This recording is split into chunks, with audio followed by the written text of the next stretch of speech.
This video is to show the functional state of this e-bike project. In this scenario, the battery is not providing power on its own to the e-bike. The situation here is the battery is plugged in, connected here to the motor, control panel, which is connected to the motor, the brakes, and the throttle up there.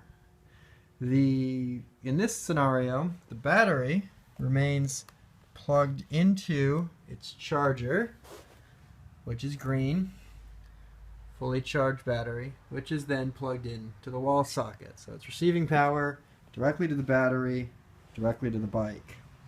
Turn the battery here to the on position, and we go to the throttle. Go up here to the throttle, power on, it receives power.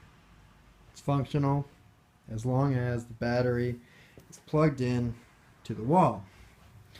Turn the bike off, remove the wall socket charger connector, still connected, turn the position back on, still all connected to the controller, no longer receiving any power to the throttle.